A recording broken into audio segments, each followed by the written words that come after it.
لیتے ہیں. آپ کو تو آفر بھی کی تھی, چودھری شجاعت صاحب آپ کے گھر پہ آئے تھے, تو کچھ انہوں نے آپ کو آفر کی تھی کہ نیکسٹ آپ کو پرائم منسٹر بنایا جائے گا. ہر طرف سے آفر ہی آفر ہیں. کس قسم کی کچھ وضاحت کریں گے؟ رحمت کا مہینہ. تو کس قسم کی آفرز آ رہی ہیں آج کل آپ کو؟ اب دیکھیں آج کے بعد کیا ہوتا ہے اس کا دیکھنا ہے, پہلے کی بات چھوڑو. آج کے بعد کی آفر کیا آتی ہے؟ چلیں آج کے بعد کی ہم بات کرتے ہیں. ویسے یہ کہا جاتا تھا کہ آپ کو وزیر اعظم بنایا جائے گا, یا چودھری شجاعت صاحب بھی اس لحاظ سے وہ کہہ رہے تھے. ڈاکٹر شرف گن صاحب کا بھی کل کہنا تھا, انہوں نے ایک انٹرویو میں کہا ہے کہ اچھا ہے مولانا فضل الرحمان صاحب کے لیے کہ ان کو نیکسٹ پرائم منسٹر بنایا جائے اور وہ حکومت کی جانب آئیں. کچھ ایسی خبریں ہیں. جب ہم ان کو پرائم منسٹر بنا رہے تھے پچھلے الیکشن میں, تو اس وقت تو انہوں نے راستہ روکا. ایک بہت بڑا اتحاد, بلکہ مولانا فضل الرحمان صاحب کے ساتھ اکثریت تھی, چند ووٹس کی اکثریت تھی. 3 مہینے انہوں نے اجلاس نہیں بلایا, اور ایک ووٹ سے کوئی تقریباً 15 ممبران اپوزیشن کے اپنی طرف سے علیحدہ کر کے اس طرف لے گئے, اور ایک ووٹ سے ظفر اللہ جمالی وزیر اعظم بنے. تو جب ان کو ہم 8 ووٹوں سے وزیر اعظم بنا رہے تھے, اور اگر پیپلز پارٹی ہم سے مقابلے میں نہ آتی تو مشرف کا پورا پلان اسی دن جام ہو سکتا تھا. تو آپ کہنے ہم تو اسی دن جام کر سکتے تھے ان کو. تو اس وقت بھی ان کی ہیلپ کی, ظاہر ہے جی, تو مسلسل ہیلپ کی ہے انہوں نے.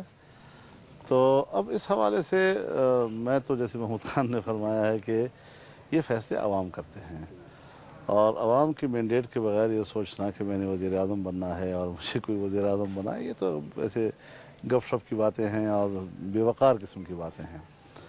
تو بہرحال سیاسی پارٹیاں ہوتی اسی لیے ہیں کہ وہ ایک جدوجہد کرتی ہیں, اور عوام کے تعاون اور تائید سے اس کے مینڈیٹ سے اقتدار تک پہنچتی ہیں, اور اس کا اپنا ایک آئیڈیا ہوتا ہے ملک کے نظام کو چلانے کے لیے. اس کے پاس ایک ترجیحات ہوتی ہیں, اس کا اپنا ایک منشور ہوتا ہے, اس کو قابل عمل بنانے کے لیے. تو اگر اس مقام تک ہم پہنچتے ہیں اور عوام کی تائید حاصل ہوتی ہے, تو میں سمجھتا ہوں کہ کم از کم ہمارے ہوتے ہوئے بین الاقوامی تعلقات کے حوالے سے ایک توازن تو ہوگا.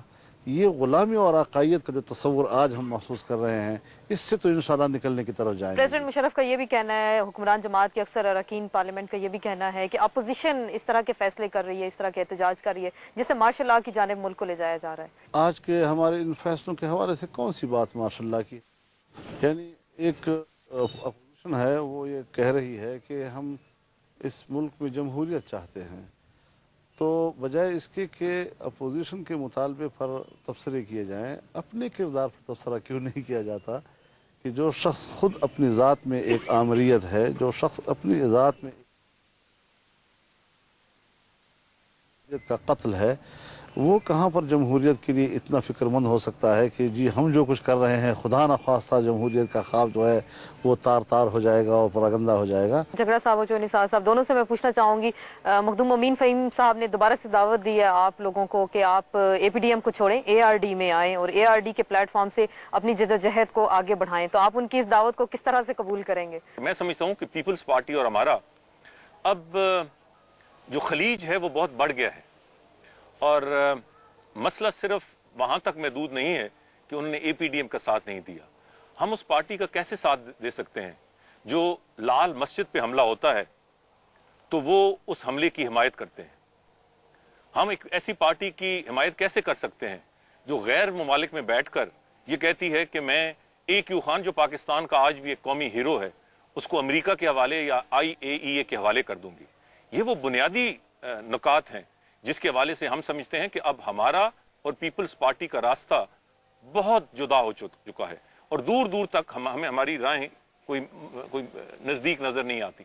اپوزیشن کی تمام سیاسی جماعتوں نے استعفے تو دے دیے ہیں, ابھی جمع بھی آپ کرائیں گے اسپیکر قومی اسمبلی کو, اور مخدوم امین فہیم صاحب پیپلز پارٹی کے صدارتی امیدوار ہیں. تو اب آپ کیا سمجھتے ہیں کہ پیپلز پارٹی نے, جیسے نثار صاحب کا کہنا ہے کہ ان کی تمام پالیسیز کو ایک دوام بخشا ہے, ہم نہیں چاہتے کہ ہم اپنی سیاسی رفقا کے خلاف کچھ بات کریں, لیکن عوام کا بھی حق بنتا ہے کہ ہم اپنا معافی ضمیری ان تک پہنچا دیں.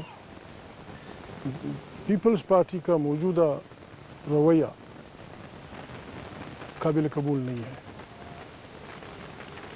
معمولی یہ دنیا جانتی ہے, 12 اکتوبر سن 1999 کو پرویز مشرف صاحب نے جو حکومت پہ قبضہ کیا, یہ انتہائی غیر آئینی, غیر جمہوری اور غیر قانونی کام ہے.